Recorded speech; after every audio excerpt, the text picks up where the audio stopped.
민속 명절을 맞이해서 가족과 함께 쉼의 시간을 누리고 있는 성도 여러분 모두에게 만월과 같은 항상 꽉 찬 주의 성령님의 충만하시는 총이 넘쳐나시기를 축복합니다. 또 명절임에도 불구하고 예배 자리에 함께 하신 여러분 모두에게 일평생 사는 동안 조금도 부족함이 없는 그러한 꽉 찬 하나님의 은혜로 충만하시기를 축복합니다. 명절이 되면 그 추억이 되는, 그 회상이 되는 과거가 있습니다. 제 어린 시절 그 부모님께서 이제 그 일찍 부모의 품을 떠나서 도외지로 나간 그 오라버니들이 명절을 맞이하면 이제 이렇게 집에 오겠지요. 그러면은 그때는 뭐 이렇게 요즘처럼 이 통신망이 원활하지 않았던 때이기 때문에 무엇으로 자식이 오는 것에 대한 것을 이렇게 그 기대하는 마음의 표현을 하느냐면 기차 소리였어요. 마지막 기차 소리, 그 기적 소리까지 들으면서 장항 읍내에서 내려가지고 우리 집에까지 도착하는 시간을 이제 정확히 아시죠? 그래서 네 오라비가 저 차를 타고 오나? 네 오라비들이 저 차를 타고 오나? 하면서 그 집에 도착할 시간까지를 계수하시고 그리고는 이제 안 오잖아요. 그러면 주무시는 거예요. 불을 밝히고 그렇게 자녀들을 명절을 맞이해서 고향에 찾아오는 자식들을 기다렸던 부모님의 모습이 회상되곤 합니다. 여러분, 명절이라고 하는 것은 헤어졌던 가족들과 함께 모여서 맛있는 음식을 나누어 먹고 그동안 살았던 삶에 대하여 담소를 나누며 회포를 푸는 그러한 정겨운 시간이지만 현대를 살아가는 우리들에게 있어서 이런 명절의 의미도 많이 퇴색된 것 같습니다. 그래서 오히려 모이는 것을 불편해하고 여행을 가거나 특히 코로나로 인해서 이제 아예 안 가는 것이 당연시된 그런 시대에 살고 있습니다. 어찌 되었건 우리가 이 땅에 살면서 이런 절기들도 영원한 하나님 나라를 이해할 수 있는 하나의 좋은 방편들입니다. 그런데 이것은 불완전하죠. 세상에서의 그 흩어졌다가 다시 만나서 맛있는 음식을 먹고 그리고는 즐거워하고 기뻐하지만 또 다시 각자 헤어지고 또 다시 자기의 삶의 현장으로 돌아간 무거운 짐들이 있기 때문에 오히려 밀렸던 것들을 다시 처리해야 되는 부담들이 있기 때문에 명절이 아니라 스트레스가 되고 오히려 명절 이후에 많은 가정들이 이혼하는 이혼율이 높다라고 하는 그런 보고도 있습니다. 우리가 장차 살게 될 영원한 천국은 그러한 것들이 전혀 없는 세계인 줄로 믿습니다. 영원한 기쁨만이 있고 만족이 있고 다시는 헤어질 이유도 없고 또 명절에 좋은 의도를 가지고 만났다 부모나 형제나 같은 친족끼리 다투는 일도 있긴 하지만 영원한 천국에서는 그러한 일이 없는 줄로 믿습니다. 밀렸던 일들을 다시 어떻게 해야 하는 해결해야 하는 산적한 문제들 때문에 쉬었던 만큼 스트레스가 되는 그런 세계가 아니라 완전히 기쁨과 만족과 감사와 감격만이 넘쳐나는 사랑만이 충만한 그 세계, 우리들의 아버지가 되시는 하나님 모시고 또 세상죄를 짊어지고 가시는 우리 주 예수님이 이 땅에 오셔서 그 모든 우리의 죄악의 짐을 담당해 주신 은혜로 인하여 천군 천사들과 함께 거룩하다 거룩하다 거룩하다 만군의 주 여호와 하나님과 또 어린 양 되신 예수님을 찬양하고 우리를 천국에까지 무사히 당도하도록 이끄셨던 성령님을 찬양하며 영원토록 세세무궁토록 그 기쁨과 평강을 누리며 살게 될 그 세계가 준비되어 있는 줄로 믿습니다. 자, 그 세계까지 무사히 당도하기 위해서 오늘 시편 25편에 있는 말씀을 통하여 자, 당신은 누구를 기다립니까? 라는 제목으로 말씀을 듣고자 합니다. 명절에 도외지에 나간 자식을 기다리는 부모의 마음, 또 요즘은 아이들을 두고 직장 다니는 엄마들이 많기 때문에 아이들이 학교 끝나고 엄마가 오늘 저녁에 퇴근하는 그 엄마를 기다리는 그런 아이들의 모습들, 여러분 다 그 어떤 기다림의 대상이 있겠습니다마는 오늘 여러분들은 누구를 기다리며 무엇을 바라고 무엇을 소망하며 여러분들이 살고 계신지, 그리고 정녕 우리는 누구를 기다리고 누구를 갈망하며 살아야 우리가 그토록 원하는 만족한 삶, 기쁨의 삶, 더 이상 바랄 것이 없는 삶. 여러분, 민속 명절에 뜨는 달은 이제 기후만 좋다고 한다면 달이 꽉 찬 만월이잖아요. 정말 그 보름달이 꽉 찬 조금도 틈새가 없는 달이잖아요. 정녕 우리들이 바라는 그 삶 원하는 거 아니겠어요? 꽉 찬 삶. 사랑도 조금도 모자람이 없는 그 삶. 경제적인 것에 있어서도 조금도 모자람이 없는 삶. 건강에 있어서도 조금도 결핍되어 있지 않는 삶. 그 삶 원하는 거 아니겠어요? 그러나 우리가 이 세상 살다 보면 다 소모될 수 있어요. 재산도 날아갈 수 있고 몸도 부실해질 수 있고, 아니 가면 갈수록 더 쇠퇴해지는 건 사실이에요. 그러나 하나님 안에 거하는 삶은 더 충만한 삶인 줄로 믿습니다. 쭈그러드는 삶이 아니라 더 확장되는 삶인 줄로 믿습니다.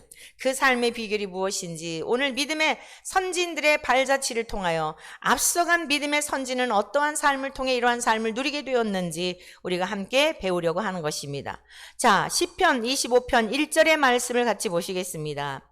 여호와여, 나의 영혼이 주를 우러러보나이다. 이렇게 시작하지요. 여호와여. 여호와라고 하는 이름의 근원은 스스로 계신 자라는 뜻이에요. 사람이 만들어낸 신이 아니에요. 우리가 너무 외롭고 힘드니까 의지할 대상을 만들어낸 존재가 아니에요. 우리 하나님은 스스로 계신 분이신 줄로 믿습니다. 자존하시는 분이에요. 그렇기 때문에 이 세상 모든 만물을 지으실 수 있는 능력이 계셨고, 그리고 지금까지도 지구촌에 일어나는 여러 가지 일들도 하나님의 주권하에 통치자이신 하나님의 권한 아래서 움직여지고 있다는 사실을 믿으시길 축복합니다. 지금 불법이 성행하고 불의한 일들이 판을 치고 있습니다. 전 세계적으로 그러합니다. 하나님의 심판밖에는 방법이 없겠다라고 하는 그러한 안타까운 모습을 우리가 보고 있습니다. 우리의 지금 국가적으로는 어떻습니까? 말도 안 되는 법들을 제정을 하여 가정을 해체하고 사람들이 정상적인 삶을 사는 것이 이제는 정상이 무엇인지조차도, 그러한 가치와 기준조차도 이제 훼손하는 이러한 것들을 법으로 제정하려고 하는, 그리고 제정되어지고 있는 이 기가 막힌 현실 속에 살아가고 있습니다. 그러면 우리는 이러한 질문을 가질 수 있죠. 하나님은 도대체 뭐 하시는 거야? 저 악한 사람들을 좀 다 어떻게 좀 해버리시지. 그냥 그 바다에서 홍수가 나고 지진이 나고 좀 그런 거 말고 저 사람들을 좀 다 쓸어 가시지 라는 생각을 가질 수도 있습니다. 그러나 하나님께서, 우리가 염려할 것이 없는 것은 하나님께서 때가 되면 모든 것들을 다 심판하시는 공의로우신 하나님의 심판의 때가 있다는 사실을 기억하시기를 바랍니다. 그리고 낙심하지 말고 나는 어떻게 살아야 할 것인가, 그들의 모습을 보며 나는 심판을 피할 수 있겠는가, 나는 예외의 사람인가, 이것을 깨닫는 지혜가 있길 축복합니다. 야, 저렇게 하면 안 되겠구나. 야, 인간이 보더라도 저건 정말 악한 일인데 만약 거룩하시고 살아계시고 의로우신 하나님이 심판하신다고 한다면 어떻게 저 심판을 피할 수 있겠는가, 그러면 안 되겠구나. 깨닫는 지혜가 있기를 축복합니다. 그리고 열심히 하나님이 거룩하신 것 같이 우리도 거룩한 하나님의 사람으로서 그 거룩한 형상을 회복하여, 이 악이 성행하고 불법이 판을 치는 시대이지만 저와 여러분들이 그 하나님의 거룩하심을 회복하여 의의를 드러내는 삶을 살아내야 할 책임이 있다는 사실입니다. 자, 오늘 시편 25편, 그러면서 이 시편 25편의 다윗이 자기가 지금까지 살아온 삶에 대한 것들을 진솔하게 고백하고 있는 간증과도 같은 그런 고백 시입니다. 과거에 청년의 때 지었던 죄도 생각이 나고, 원수들이 자기를 괴롭혔을 때에 어떤 마음이었는지도 생각이 나고, 그런 상황에서 하나님은 어떻게 나를 건져내셨는지도, 주마등처럼 자기가 살아온 삶에 대한 것들을 하나님께서 때마다 어떻게 도우셨는지, 그리고 나는 어떠한 심정으로 하나님을 의뢰하였는지에 대한 이러한 것들이 진솔하게 고백되어져 있는 것을 볼 수 있어요. 고난을 당한 인생들이 많습니다. 성경에 나오는 인물들 중에 하나라도 고난 당하지 않은 인생이 없습니다. 모두 어쩌면 그 고난을 당한 날수대로, 아니 그것보다도 시편 기자가 그런 고백을 했어요. 내가 당한 고난의 날수대로 나를 즐겁게 하소서. 여러분, 고난을 당한 연수대로 하나님께서 보상해 주시고 기쁘게 하시고 상급이 있다고 한다면 여러분 고난을 어떻게 받아들이겠어요? 아, 싫어요, 싫어요. 그냥 이렇게 살다가 그냥 죽을래요. 그러겠습니까? 아니면 여러분들이 당한 고난의 날수대로 하나님께서 하늘의 것으로 보상해 주시고 하늘의 것으로 채워주신다면 오늘 고난을 당한 여러분의 인생길에서 그 고난을 맞이하는 태도가 어떠하겠냐는 거예요. 기쁨으로 받아들이지 않겠습니까?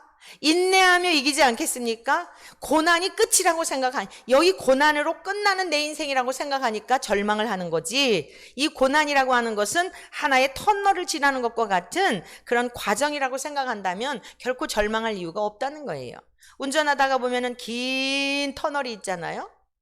그 어떤 터널이든가요? 굉장히 긴 터널이 있는데 강원도 쪽으로 가다가 보면은 몇 킬로쯤 될까요?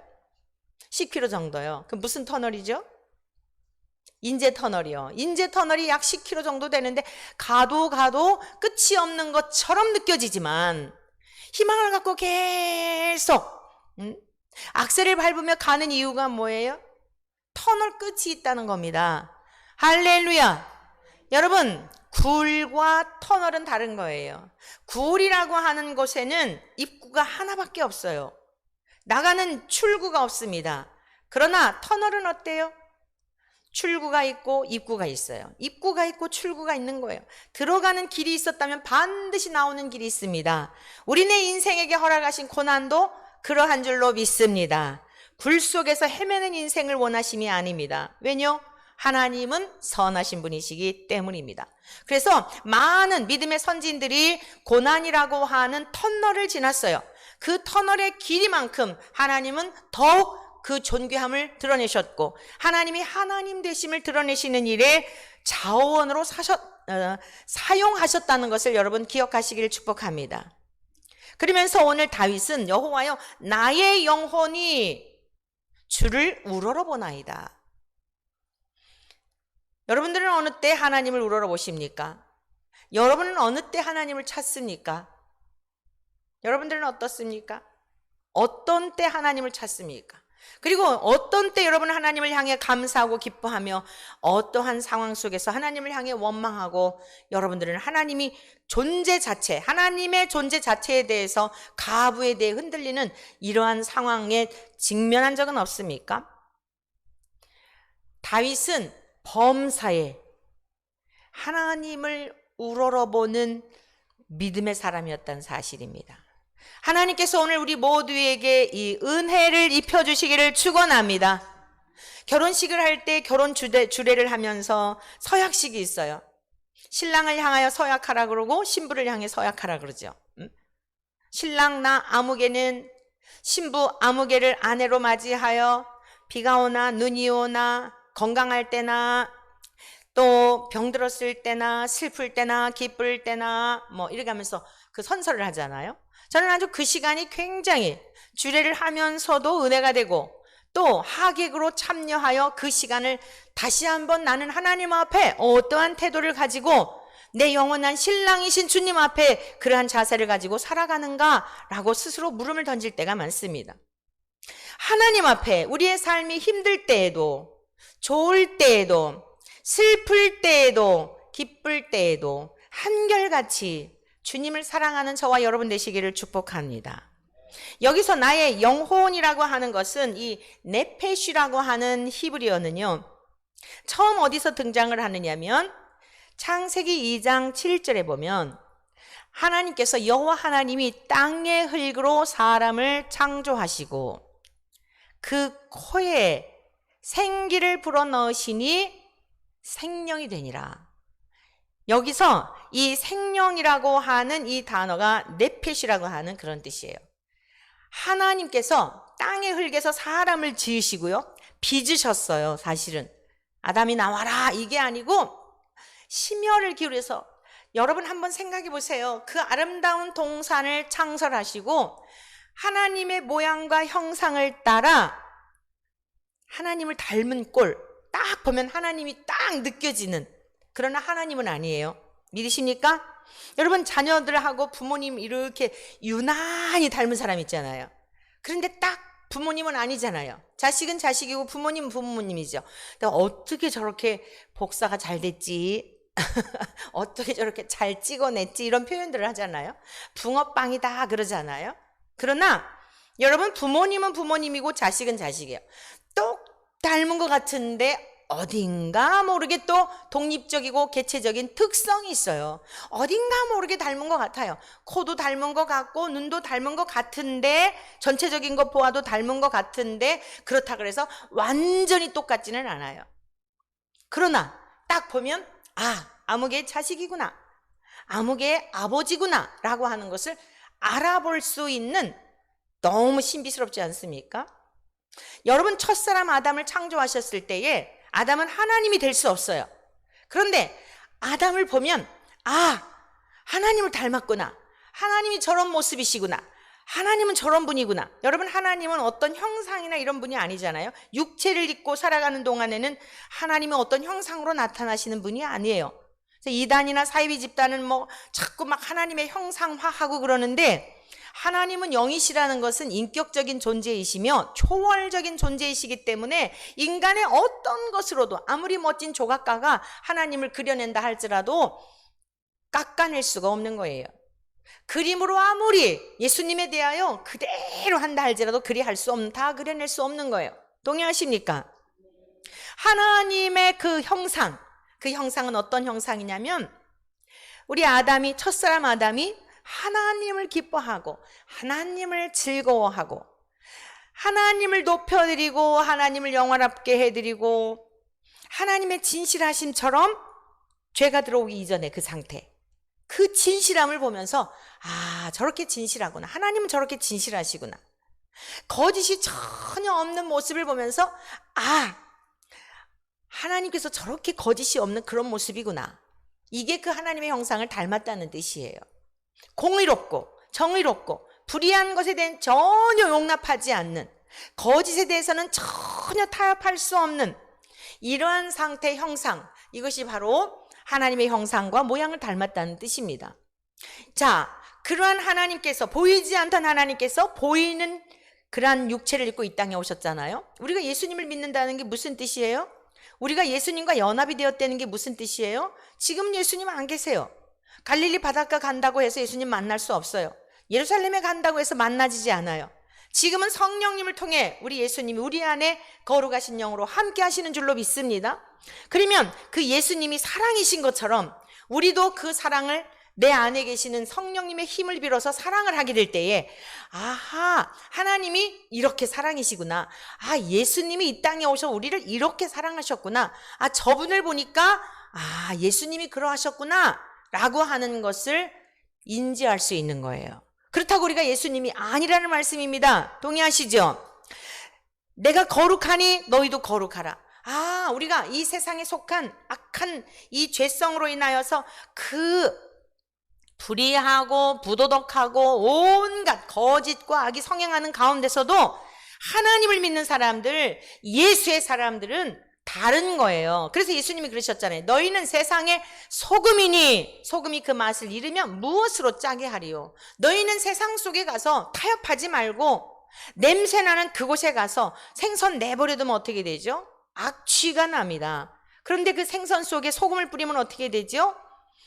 악취가 나는 게 아니라 맛이 적당히 들게 되면 우리 몸에 유익을 주는 그 소금의 역할이라고 하는 것은 없어져 버린 것 같지만 그 속에 들어가서 타자를 통하여 유익을 주는 거예요. 타자에게.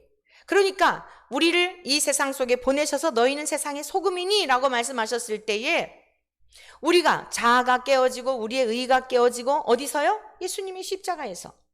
예수님과 함께 연합이 되어서 우리가 깨어지고 내 안에 계신 예수 그리스도의 의를 힘입어 불의와 맞서 싸우되, 그러나 불의와 타협하지 않으면서도 거룩하고 진실하고 착하고 의롭고, 이 예수님의 성품이에요. 이러한 성품을 드러내게 될 때에 세상에 빛을 발하게 되고 내가 말하지 않아도 사람이 등불을 켜서 밑에다 숨겨두지 않고 높은 곳에 그것을 잘 두어 멀리 멀리 비치게 하고 집안 모든 사람들이 어둠 가운데서 헤매지 않도록 하는 것처럼 참 빛이신 예수님 안에 우리가 거하게 되면 우리들도 세상 속에 그러한다는 것입니다. 이게 본래 하나님께서 첫사람 아담이 하나님의 형상을 따라 하나님의 거룩하신과 같이 온전하신과 같이 그렇게 창조하여 그 코에 생기를 불어넣으시고 생기, 네샤마라고 하는 이 생기, 하나님의 숨, 하나님의 그 형상 닮은 그것이 그대로 들어와서 하나님이 말씀하시는 것과 함께 교통할 수 있는 관계가 되어 여러분 어떤 존재가 되었어요? 살아있는 생명이 되었다는 거예요. 영적인 존재가 되었다는 것입니다. 그런데 지금 모든 인생은 태어날 때부터 그 영이 죽어있는 상태로 태어나기 때문에 하나님이 말씀하셔도 깨닫지 못하고 아름다운 자연을 보면서도 하나님의 솜씨인데 감격할 줄 모르고 안타까운 이러한 모습으로 살고 있는 거예요. 어제 우리 어떤 집사님 가정에서 목사님 내일부터 토요일까지 저희가 캠핑을 갑니다. 캠핑을 가서 로마서를 완독하고 오려고 합니다. 너무너무 명절이지만 참 의미 있게 보내는 거죠. 아이들과 함께 로마서를 완독하고 가족들과 함께 나누고 하나님이 창조하신 동산, 하나님께서 창조하신 자연을 통하여서 주님의 은혜를 경험하는 그런 시간을 갖는 거 참 복된 그런 믿음의 가정의 모습 아니겠습니까? 명절이라고 하여 세상의 마음을 빼앗기고 그런 것이 아니라 여러분 하나님의 형상을 회복한 가정들, 예수님이 이 땅에 오셔서 우리에게 결국 무엇을 원하시는 거예요? 하나님의 형상을 회복해 주시려고 오셨다는 거예요. 믿으십니까? 하나님의 형상이 회복되었을 때 어때요? 하나님과의 교제가 가능해지는 거예요. 오늘 다윗은요, 나의 영혼이, 쉽게 말해서 나의 전 존재가 이 뜻입니다. 나의 전심을 다하여 세상의 것을 바라보는 게 아니라 주를 우러러보나이다. 여기서 우러러본다라고 하는 것은 열망하다라고 하는 이러한 뜻이 있어요. 불태우다라고 하는 것이 있어요. 이러한 의미가 있는 거예요. 자, 오늘 여러분들에게 한번 물음을 던져보고 싶어요. 여기까지 오는 동안 여러분들이 열망했던 것이 무엇입니까? 여러분들의 청춘을 불태우고 여러분의 시간을 불사르고 여러분의 모든 잔학계나 전부를 바치면서 열망하고 있는 것이 무엇입니까? 재물입니까? 명예입니까? 여러분의 건강 때문에 벌벌 떨면서 몸이 어떻게 될까봐 여러분의 건강입니까? 오늘 다윗은요, 나의 전심을 다하여, 쉽게 말해 1절 말씀이 무슨 뜻이냐면 나의 하나님, 나의 전부가 되시는 하나님, 내 모든 전체를 다하여 하나님만을 바라봅니다 라는 뜻입니다. 할렐루야. 사랑하는 성도 여러분, 오늘 이 민속명절, 2021년 엊그제 시작한 것 같은데 벌써 이제 9월도 마무리 단계로 넘어가고 있어요. 9월 추석을 맞이하고 금세 또 9월도 지나갈 겁니다. 지금까지 여러분들이 무엇을 갈망하며 무엇을 우러러보며 살으셨는지 한번 오늘 이 쉼의 시간들을 통하여 돌아보시고, 여러분 허망한 것, 사라지는 것, 티끌에 불과한 것, 이런 것에 여러분의 목숨을 내놓지 마시고 우리를 창조하신 하나님 아버지, 그 에덴 동산에서 선악과 열매를 따먹기 전에 하나님과 교통하며 살 수 있었던 그 온전한 상태, 아니 지금은 더 완전한 상태로 우리를 인도해 주셨죠. 그 보이지 않던 하나님이 육체를 입고 오셔서 여러분 우리의 죄를 지었지만 그 죄를 다 끌어안으시고 이제는 어때요? 우리의 죄는 다 걷어가시고 주님의 은혜로 의롭다고 인정하여 주셔 주님이 내 안에, 내가 여러분 안에 거하는 이 복된 삶을 주셨잖아요. 내 힘으로서는 할 수 없는데 우리 안에 계시는 성령님을 통하여 하나님을 갈망하고 하나님의 은혜만을 사모하며 넉넉히 살아갈 수 있는, 그리고 그 한 가지만으로도 충분히 이 땅에서 행복하고 만족한 삶을 살 수 있는 이 복을 주셨잖아요. 사랑하는 성도 여러분, 여러분에게 이 누림이 있기를 축복합니다. 이거는 임상적으로 다 살아본 이 다윗 왕의 고백이에요. 그러면 여러분 또 이렇게 생각하죠. 아이, 다윗은 특별한 사람이었잖아. 아, 사도 바울은 특별한 사람이었잖아. 아니, 그 예수님이 다르고 다윗 왕이 섬겼던 하나님이 다르고 그 하나님이 성육신 하시어서 성자 예수님으로 이 땅에 오셨던 그 예수님, 부활하신 주님이 사울을 만나주시고 강팍하고 종교인이고 자기의에 가득 차 있었던 그 사울을 만나주신 그 예수님이 지금 저와 여러분들이 믿는 예수님과 다르단 말씀입니까? 그렇다면 우리는 이상한 종교를 믿고 있는 것입니다. 여러분, 요한계시록에 보면 주님을 믿는 자들에게 1000년 동안 왕노릇 한다는 말씀이 나오잖아요. 그 14만 4천 명이 1000년 동안 왕노릇 한다 그러죠. 누가 진정 왕일까요? 예수 그리스도로 죽고 예수 그리스도로 말미암아 다시 산 자들은 이미 왕노릇하며 사는 자들인 줄로 믿습니다.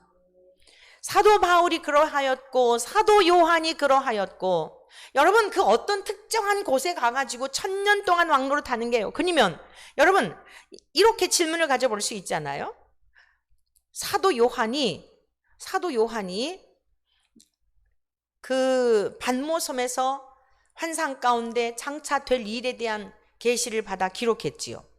그런데 장차 될 일들에 대한 것만이 아니라 초대교회 성도들이 너무나 그 박해를 받고 있는 때에 그들을 위로하기 위해서도 현재 예수님을 믿는다는 이유 때문에 박해를 받고 죽임을 당하는 그 성도들을 위해서도 위로하기 위하여 주신 책이에요.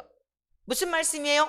오늘을 살아가는 우리 모든 성도들에게도 동일하게 주신 책이라는 말씀이에요. 이후에 죽은 다음에 그때 가가지고 누리는 그 천국이고 그때 가서 누리는 1000년 동안의 왕노릇하는 이런 것만이 아니라 오늘의 삶의 자리에서 정령 만왕의 왕이 되시는 만주의 주가 되시는 하나님의 자녀가 되었다면 오늘 이 땅에서도 왕처럼 누리며 사는 거 당연한 거 아니에요?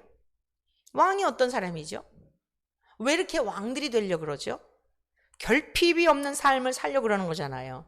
자기 위에 아무도 없잖아요. 자기가 최고잖아요. 그리고 모든 부귀영화를 다 누리면서, 어떤 부귀영화죠? 육적인 부귀영화. 근데 어때요?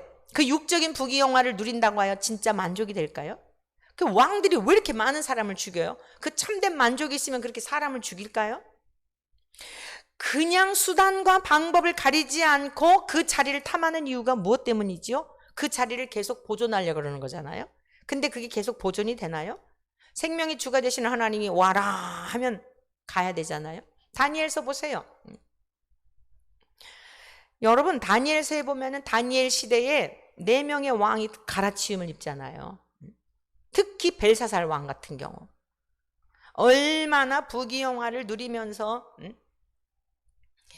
그냥 예루살렘에 있었던 그 성물을 가져다가 그걸 술잔을 기울이면서, 그리고서는 그냥 왕후들하고 그 여러 사신들과 함께 그 즐거움을 누릴 때 메네메네 데길 우바르신 하면서 벽에 손가락이 나타나가지고 너는 저울에 달아보니 그에 미치지 못한다 하고 그날 밤에 죽임을 당하잖아요. 아무리 오래 살려고 해도요, 만왕의 왕이 되신 하나님이 소환해 가면 가는 거예요. 믿으십니까? 그럼 진짜 왕이 누구예요? 자, 사울이 변하여 바울이 되었죠. 감옥에 갔는데도 어때요? 복음을 전한다는 이유 때문에, 예수는 그리스도라 증거한다는 이유 때문에, 부활하신 예수님을 증거한다는 이유 때문에, 죽어도 다시 죽지 아니하는 영생이 있다는 사실을 증거하는 이유 때문에 감옥에 갇혔잖아요. 바울과 실라가 어땠습니까? 감옥에서도 찬송하잖아요. 여러분, 이것이 왕 같은 삶인 줄로 믿습니다. 화려한 옷을 입고 왕궁에서 여자 거느리면서 그 쾌락에 취해가지고 나중에 그렇게 왕들이 대부분 단명했잖아요. 여러분, 그런 삶이 왕이 아니에요. 진짜 왕이 누구예요? 감옥에 갇혔어도 주님 모시고 주님이 내 안에, 내가 주님 안에 사는 이 삶이 왕 노릇하는 거예요. 얼마 동안요? 죽게는 하루가 1000년 같고 1000년이 하루 같다 했어요. 하루를 살더라도 만왕의 왕이신 아버지, 그분이 나의 아버지심을 믿고 왕족으로, 너희는 왕 같은 제사장이요 그랬잖아요. 거룩한 나라요, 하나님의 백성이요. 예수님을 진심으로 믿어. 머리로 아는 게 아니라 가슴으로, 그렇구나, 그 세계가 있구나, 보이지 않는 하나님의 세계가 눈이 열려지면서 마치 사도 요한이 그 계시로 하나님 나라가 보여진 것처럼 특정한 그분만이 아니라 오늘 이 시대를 살아가는 우리들도 그 나라가 믿어질 때에 그 세계가 있구나. 여러분, 이 은혜가 있기를 축복합니다. 그러면 초가상간일지라도 정말 단칸반 월세감 원룸에 살지라도 고시원에 산다 할지라도 여러분 왕 노릇하며 사는 거예요. 부러운 게 없는 겁니다. 두려운 게 없는 겁니다. 궁핍이 없는 거예요. 왜요? 하나님으로 인하여 만족하며 하나님으로 인하여 기뻐하며 주님이 공급해 주시는 힘으로 사니까 똑같은 장소, 똑같은 공간인데 여러분, 오늘 기독교인들이 예수님에 대해 너무 오해하고 있어요. 기독교에 대해 너무 오해하고 있습니다. 저와 여러분들의 영혼이 세상을 바라보지 마시고 부질없는 것에 목숨 걸지 마시고 잠깐 지나가는 동안 삶의 수단인 것, 물질도 수단이에요. 믿으십니까? 물질도 수단이고 권력도 수단이고 그냥 수단, 필요한 것들이에요. 그거는 절대적인 게 아니에요. 그런데 우리의 절대적인 가치, 절대적인 기준이 되어야 하는 것은 바로 영원한 것, 영원히 쇠하지 않는 것. 그게 무엇입니까? 생명이잖아요. 생명을 얻기 위해서 영원한 죽음 너머에 하나님 나라에 이르기 위하여 우리가 그 나라에 이르기 위한 신앙생활을 하는 거죠.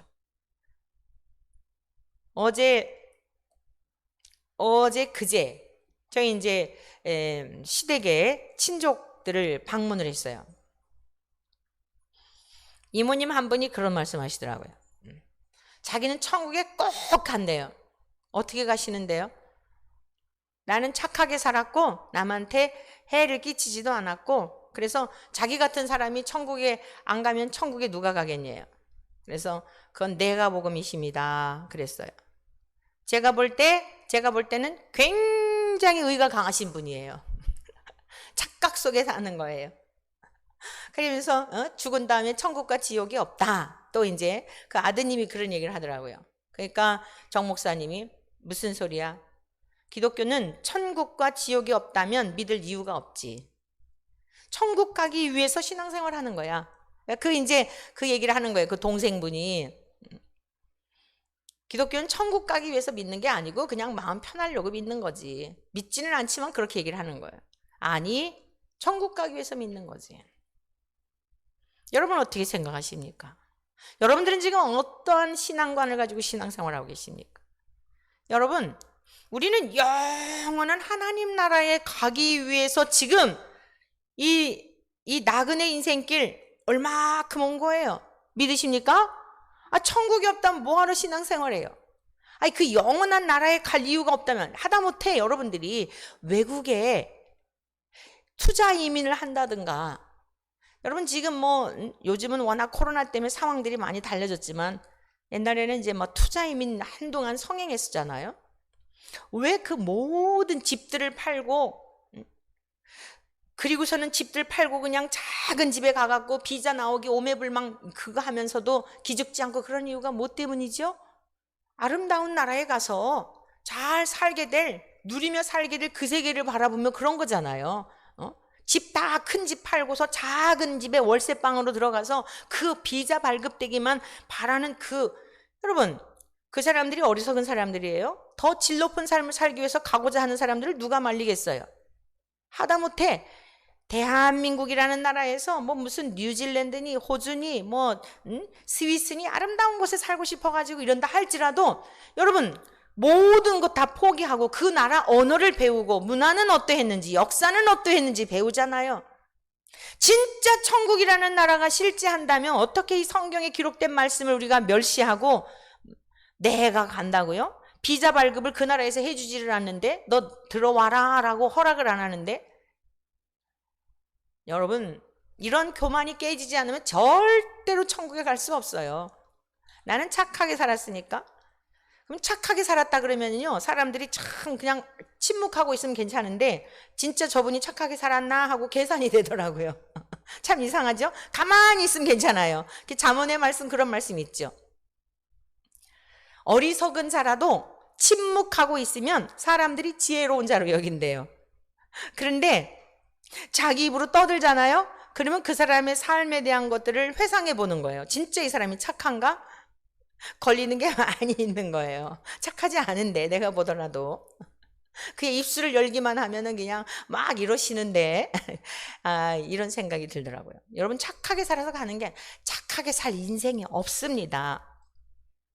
오늘 저와 여러분들이 이걸 인정하시고 나의 영혼이 오늘 전심을 다해서 주를 우러러보는 복 있는 자들이 되시기를 축복합니다. 자, 그러면서 2절에 보면 나의 하나님이여 내가 주께 의지하여 싸우니 나를 부끄럽지 않게 하시고.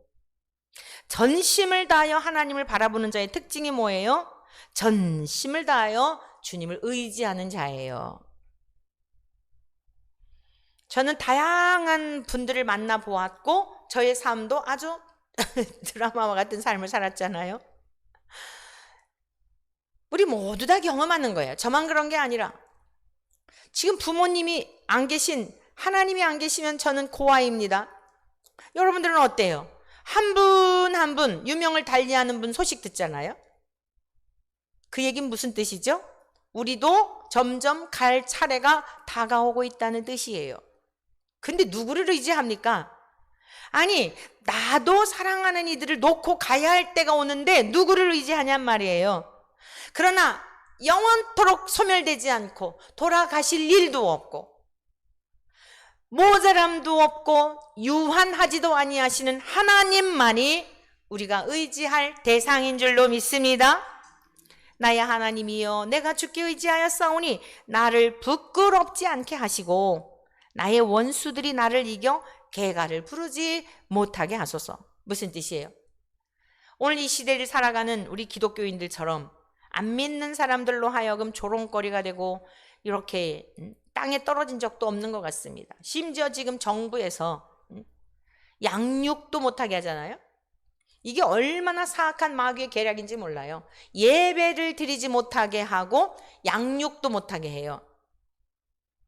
교회 안에서 하나님의 말씀을 가르치는 일이 없다고 한다면 이 복음은요 이제 멈출 수밖에 없는 거예요. 지금 이 지경에까지 이르렀어요. 그런데도 자, 기독교의 지도자들은 어떻죠? 다 일어나야 돼요. 말도 안 되는 일이에요. 나라가 어려우면 어려울수록 교회에 모여서 하나님 앞에 기도를 드리고 우리의 자녀들을, 자, 언제부터 이렇게 타락의 물길이 더 심해졌을까요? 학원으로 아이들을 다 내몰리고 학교에서는 기독교에 대한, 이제는요 기독교 학교에서 기독교 가르치는 일들, 이제는 사립학교에서 기독교 과목 성경을 가르치는 일로 이제는 힘든 시대가 되어버렸어요. 이거 지금 몇 해 전부터 그랬잖아요. 대광고등학교에 채플 시간에 그 강의석이라는 학생 회장이었던 그 아이가 반기를 들면서 교목과 함께 짝해가지고 그 채플 딱 들기 싫으면 싫어, 안 들을 수 있는, 말이 돼요? 그 학교를 세운 목적이 뭔데?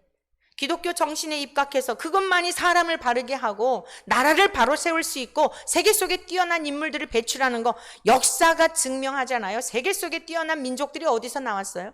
유대인들의 그 하나님을 경외하는 신앙의 교육이 예수님을 아직까지 믿지 않음에도 불구하고 이런 교육적인 신앙의 교육이 얼마나 중요한지, 사람을 사람되게 하는 그러한 가치와 가장 기준이 되는 성경을 가르치지 못하게 한 때부터 오늘 청소년들의 타락 말할 수 없어요. 정말 믿어지질 않아요. 생명을 경시하는 일들, 젊은이들의 아이들을 그냥 무슨 막 장난감 버리듯이 아주 진짜 입에 담을 수 없는 일들이 어디서 일어나는 거예요? 하나님을 멸시하고 버린 데서부터 시작된 거예요. 이 나라 회개하지 않으면 국가 지도자들로부터 모든, 교계도 마찬가지고 목사님들로부터 저로부터 온 성도들이 하나님 앞으로 진심으로 돌아와서 우리가 하나님이 아닌 수단인 것을, 목적으로 삼았던 것을 회개하는 역사가 일어나야 될 줄로 믿습니다. 원수들이 개가를 부르지 못하게 해달라고 지금 하나님 앞에 탄원하고 있잖아요. 우리가 믿음으로 바로 서서 가는데 박해를 받으면 그건 의를 위한 박해예요. 그때는 기뻐하라 그랬어요. 복음을 붙들고 우리 주 예수 그리스도의 십자가의 은혜를, 이건 저버릴 수 없다, 죽는다 할지라도 목숨을 내놓고 그리고선 우리가 박해를 받는다면 이거는 너무 감사한 일이에요. 주께서 말씀하시긴 기뻐하고 즐거워하라, 하늘에서 너희 상이 큼이라. 근데 문제는 뭐예요? 우리의 윤리적이고 도덕적이고 비성경적이고 반성경적이고 반기독교적인 성경적인 것이 아닌 그러한 것으로 인하여 우리가 사람들한테 짓밟힘을 당한다든가 조롱을 당한다든가 이럴 때는 하나님 앞에 회개해야 되는 것입니다. 오늘 다윗은 뭐라 그랬어요? 내가 전심으로 주님을 바랐사오니 주님을 우러러 보았사오니 원수들로 하여금 나를 이겨서 개가를 부르지 못하도록 승전가를 부르지 못하게 해주십시오. 할렐루야. 여러분, 전심으로 여호와를 구하는 자들에게는요 망하는 것 같은데 망하는 것이 아니라 흥하게 하는 길인 줄로 믿습니다. 제가 운전하다가 경험했던 참 많은 경험들이 있는데요, 요즘은 내비게이션이 잘 이렇게 발달이 됐잖아요. 그전에는 주소를 가지고 갔잖아요. 그냥 막 첩천산중도 주소 갖고 가거든요. 그 가다가 물어보고 이러고 가죠. 그래서 이제 길을 잘못 들어가지고 차를 세워놓고 여기로 가려면 어딘가요? 그러면은요 여기잖아요. 그런 일을 너무 많이 경험했어요. 분명히 길을 잘못 들은 것 같은데 나중에 보면은 거의 그 앞에 당도한 경우들이 너무 많더라고요. 여러분, 우리가 주님 모시고 살아가는 인생길에 잘못된 길 가는 것 같다 할지라도 전심으로 주님을 우러러보고 주님만을 바라보고 주님만을 의지하며 살아간 인생은요 꼬인 것 같아도 그 길이 지름길이라는 사실을 믿으시길 축복합니다. 내가 볼 때 꼬여있는 길인 것처럼 느끼는 거지 하나님께서는 우리를 직로로 인도해 주신 거예요. 그래서 원수마귀가 절대 개가를 부를 수 없어요. 네 인생 왜 이렇게 꼬이냐? 너 하나님 믿는데 왜 이렇게 고난이 많아? 야, 너 하나님 믿는다며. 그럼 좀 복을 받아야 되잖아. 근데 엄청 박복한 인생, 진짜 복하고는 거리가 없는 것 같은데 결과론적으로 보면 완전 차이가 납니다. 믿으십니까? 하나님을 신뢰하시기를 축복합니다. 그 원수들이 부끄러움을 당하는 거예요. 제가 진짜였네. 나중에 완전 차이가 나요. 이 세상에서 복을 구하지 않아도요, 잘 먹게 해주세요, 잘 살게 해주세요, 이런 거 구하지 않아도요, 아니 하나님이 어떤 분이신데요. 여러분, 이제는 그런 초보적인 것에 머물지 마시고 정말 무엇을 구해야 할지, 뭘 구해야 하나님이 기뻐하시는지, 하나님 아버지가 뭘 기뻐하시는지 거기에 눈이 열려지시기를 축복합니다. 여러분, 사람도요 뭘 원하는지를 딱 알아차리면요 그 사람의 마음을 얻는 거예요. 믿으십니까? 이건 제 개인적인 간증입니다마는 어제 이제 명절이어서 인사 다니고 오는데 저희 목사님이 저에게 그런 얘기를 했어요. 박 목사가 무엇을 원하는지를 딱 알아차렸다는 거예요. 맞습니까? 오직 주님을 갈망하고 주님이 기뻐하시는 삶을 사는 거, 주님밖에는 저희 소망이 없습니다. 그걸 딱 알아차렸다는 거예요. 그래서 복되도다 그대요. 복 있는 거죠. 저 사람이 무엇을 기뻐하는지, 돈을 기뻐하는 사람은요 그런 거 모이는 거예요. 거기에. 그럼 그 돈과 함께 돈이 없으면 떠나가는 거예요. 여러분, 허망한 것에 마음을 두지 마세요. 재벌들도요 다 언젠가는 무너지게 돼 있어요. 영구한 것이 없습니다. 그러나 하늘과 땅과 모든 만물을 지으신 만군의 주 여호와 하나님 안에 거하는 삶은 무너질 이유가 없어요. 믿습니까? 무너질 이유가 없어요. 어느 누구도 무너뜨릴 수 없어요. 그리고 그 나라는 영구한 나라예요. 세세무궁한 나라예요. 이 땅에서는 나사로처럼 거지처럼 사는 것 같지만 이후에 하나님께서는 그러한 삶을 허락하셨던 이유를 드러내시는 그 복된 삶이 준비되어져 있다는 겁니다. 그러니 어떻게 원수들이 개가를 부르겠습니까? 다윗의 삶이 증명하잖아요. 그 다윗의 후손 가운데 우리 주님이 오셨잖아요. 얼마나 주변에 많은 정적들이 있었습니까? 결국 그 정적들이 다 수치를 당했잖아요. 사울 왕가를 보세요. 그렇게 다윗을 죽이려고 그냥 그렇게 온갖, 참 정말 다윗도 대단하고 사울도 대단해요. 여러분, 하나님에게서 떠난 자는요 그 악도 끈질겨요. 그 악의 깊이도 헤아릴 수가 없어요. 오늘 우리 모두 하나님께서 다윗에게 은혜를 입혀주신 것처럼 우리에게도 하나님만을 갈망할 수 있는 이 은혜를 입혀주셔서, 이 또한 하나님의 은혜입니다. 다윗이 착해서가 아니에요. 하나님의 특별한 은혜를 입은 거예요.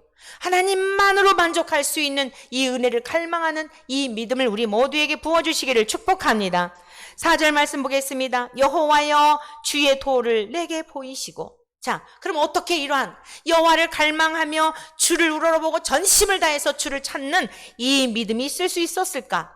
하나님께서 무엇이 옳은 길인지를 보여주셨기 때문입니다. 오늘 말씀을 듣는 우리 모두에게 은혜를 허락하여 주시기를 축원합니다. 주의 도를, 어떤 길이 참된 길인지 바른 길인지 무엇이 생명의 길인지 보여달라는 거예요. 오늘 저와 여러분들에게도 이 은혜가 있기를 축복합니다. 주의 길을 내게 가르치소서. 이 세상에 수많은 길이 있지만 어떤 길로 가야 바른 길인지, 어떤 것이 참된 진리인지 5절 이렇게 고백하였지요. 주의 진리로 나를 지도하시고 교훈하소서. 여러분, 말세가 되면 사람들은 자기 사욕을 쫓을 많은 스승을 둔다고 하였습니다. 오늘 저와 여러분들의 스승은 오직 진리의 성령님이신 성령 하나님만이 우리의 스승이 되시기를 축원합니다. 사욕을 쫓을 스승들, 자기 개발을 위해서 얼마나 유튜브 보면은 많은 스승 노릇하는 사람이 많습니까? 오늘 저와 여러분들의 스승은 오직 성령의 감동함으로 기록한 이 성경 말씀 속에서 살아 역사하시고 계시는 우리의 스승이신 주님. 너희는 지도자라 일컬음을 받기를 원하지 말라 그랬어요. 목회자인 저도 마찬가지예요. 그냥 주님의 말씀을 통해서 가르치는, 저 자신도 가르침을 받고 가르침을 받은 대로 여러분들에게도 또 안내하는 것 뿐입니다. 우리 영원한 길이 되시고 진리가 되시고 생명이 되시는 예수님에게서 가르침을 받고 지도하심을 따라 교훈하심을 따라 인도함을 따라 살아가는 저와 여러분들 되시기를 축원합니다. 5절 말씀 읽습니다. 다 같이 한번 큰 소리를 읽습니다. 주의 진리로 나를 지도하시고 교훈하소서. 주는 내 구원의 하나님이시니 내가 종일 주를 기다리나이다. 아멘. 여러분, 우리가 왜 이렇게 피곤한 삶을 사는 거예요? 어떻게 하면 돈을 더 많이 벌을까? 어떻게 하면 뭐 할까 이러니까 피곤한 거 아니겠습니까? 그런데 오늘 다윗은 뭐라 그랬어요? 내가 종일 주를 기다리나이다. 나를 가르쳐 주십시오. 바른 길로 가르쳐 주십시오. 오늘 명절을 맞이하고 여러분들이 이제 상처받은 것도 많을 거예요. 아무게 좋은 의도를 가지고 만났는데 그 사람이 한 말이 탁 걸려가지고 여러분의 마음이 힘들어갖고 다음부터 내가 명절에 가나봐라 이런 분들이 있을 거예요. 여러분, 행복한 삶을 사는 비결을 말씀해 드릴게요. 행복, 만족, 기쁨 사실 다 같은 동의어예요. 우리는 행복을 추구하는 인생이잖아요. 그런데 절대 세상적인 방법을 갖고는 행복할 수가 없어요. 이건 삶의 경험적인 거예요. 주의 말씀 안에 빠져 살 때 만족한 삶, 기쁨의 삶, 행복한 삶을 누리게 되는 줄로 믿습니다. 그러면 여러분들이 지금 명절 끝나고 상처받은 것도 있고 여러분이 상처를 준 것도 있을 거예요. 상처를 준 것에 대해서 생각나게 하시거든, 성령님이 생각나게 하시거든 사과하시고, 다른 사람에게 상처를 받은 것이 있거든 그거 묵상하지 마시고 주님을 묵상하시기를 축복합니다. 왜 불행한 삶을 사는지 아세요? 누가 나한테 상처 준 거 그거 계속 생각하는 거예요. 그거 계속 생각하니까 여러분들이 상처가 되고 잠도 안 오고 화가 나고 분노가 생기고 그 분노를 이기지 못하면 신문에 나는 악한 일들이 일어나는 거예요. 여러분, 감사의 삶, 기쁨의 삶, 만족한 삶, 행복한 삶의 비결이 뭐라고요? 주님을 묵상하세요. 내가 얼마나 주님 앞에 불신앙과 불순종으로 주님에게 상처를 드렸는지를 생각하면 여러분, 다른 사람들이 여러분들에게 그 좀 화살 이렇게 던진 거요 넉넉히 이길 수 있는 능력이 되는 줄 믿습니다. 다른 사람이 나한테 한 거 그거 묵상하니까 힘든 거란 말이에요. 그 시간에 주님을 묵상하십시오. 다윗이 뭐라 그랬어요? 주의 진리로 나를 가르쳐 주세요. 주의 진리로 나를 교훈해 주시고 지도해 주세요.